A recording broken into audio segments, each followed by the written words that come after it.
Hey everyone, I'm Aaron Dabelow, and today we're taking a stroll through the development of BraveHurts. Some of our talented team are about to spill the beans on the behind-the-scenes magic, from scrapped shots to much-needed revisions. With us today are Alex, Natalia, and Ben, who will be giving us their hot takes. Join us as we peek into the creative cauldron and discover the charming chaos that goes into crafting BraveHurts. So watch this, everybody stare at the screen.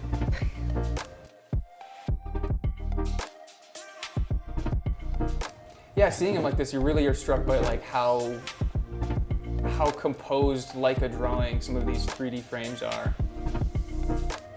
I mean, the drawings are still pretty faithful to where it came out though. Yeah. Like we stuck with that pretty good. The Clink helmet shake really got to achieve its final form in animation. It comes through a lot better in 3D than in the drawing. I want to posit on the shitty drawing that they made on their map. Was it Devin? Devin did those, and he put the y = mx + b in there. Yeah. So. You did some Googling for that one. What I love about this is that, like, you know, we like pick through all the intern portfolios. We're like, yes, you're the best in the business. You're in. Okay, now your job is to make the worst drawing Draw that you can. Draw this with a crayon. Really show off your skill set here. Yeah, I think that the biggest thing, looking at the animatic compared to the final product on these, it really is just how. And I mean, I remember this in production. Like we would do a frame or like we would look at it and then pull up the animatic next to it and go, okay, but we're not hitting the same feeling. The curves aren't in the right places. The composition, the framing is not right, and just constantly going back to that animatic and that those boards as just like our ground truth. Yeah, that's why they were in the dailies. Yeah. Burned in. You see them in the corner of every single shot that we've ever, you know, it's always there to keep you honest on things, which is super helpful, and I think it shows. I feel like this whole series is like Monty Python and the Holy Grail meets Looney Tunes. Yeah. It's funny that you pulled out the Monty Python reference, because the end tag, when I was talking to Josh, Life of Brian. Life of Brian. Oh, yeah. And this was, Yeah, I've never made that connection, but now. as soon as you say it, you're like, Life of Brian. Yeah. I don't know what went into pitching the different options. I think somebody just came up with what they should be, and then Riley and I just kind of brainstormed them because it was a little last minute thing. I felt like we needed to have let's something just at make the a end, thing. so.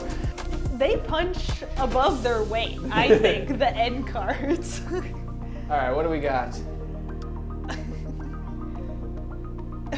Bigger hole. That would have been, I mean, I kind of love that one. I wish that snuck its way in. All the cannons. Yeah. I thought the cannons was really nice. Well, wasn't the final one for that?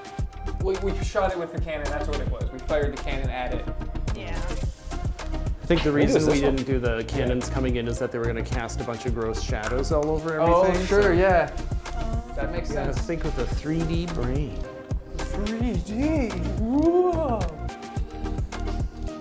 We should just make that the interspersed edit between each video. 3D. Whoa. Yeah, what is there to say about greatness?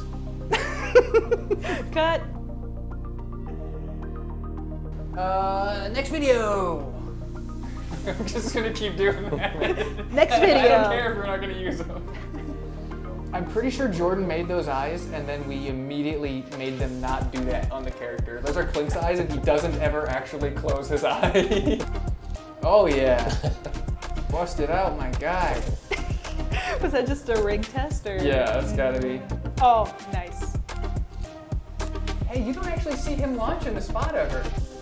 No. He gets crushed before you. All that rigging for nothing. This is a little behind the scenes here. Yeah, and the crossbows never actually fire either. Yeah, we're never close enough to see any of these things do any of this. That's any director looking at my work for the first I pass. love this.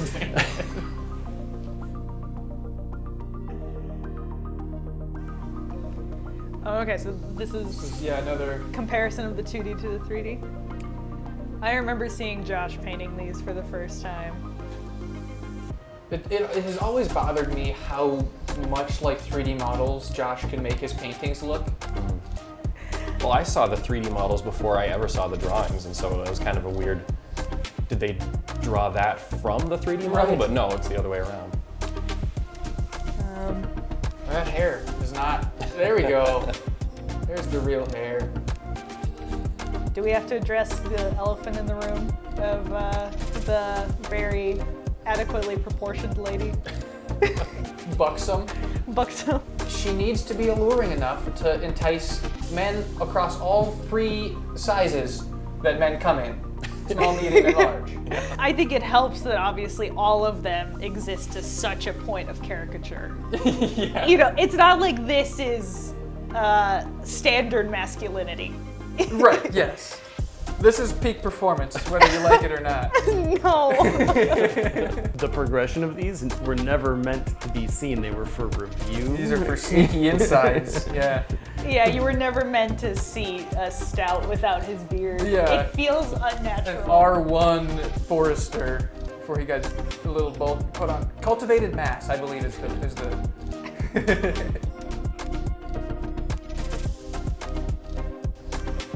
Oh, God. Yeah. Wait, no, was that the good one? Nope. Oh, There, and then, yeah.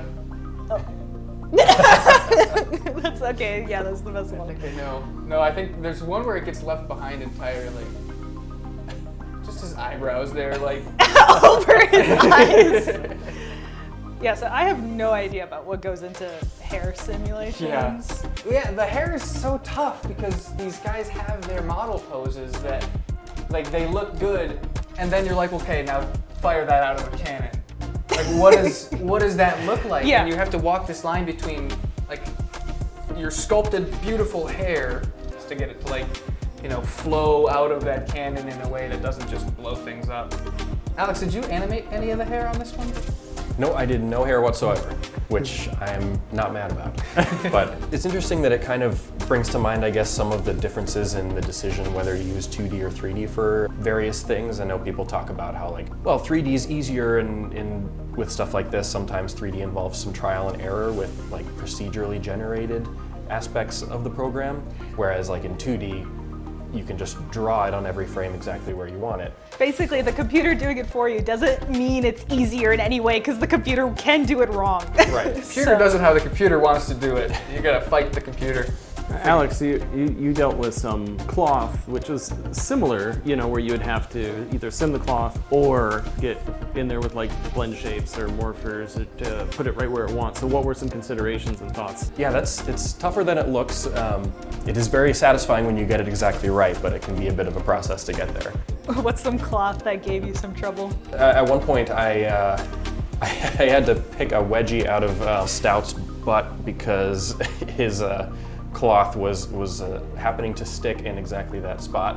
So I had to go in there and manually pull a digital vertex web. wedgie. Yep. No. So, Okay, it's pretty good. like, I went to art school to do this. Yeah. Thanks everyone for letting us in on the behind the scenes wizardry. If you enjoyed this adventure, explore our channel for more exclusive content. Thanks for joining us and we'll see you next time.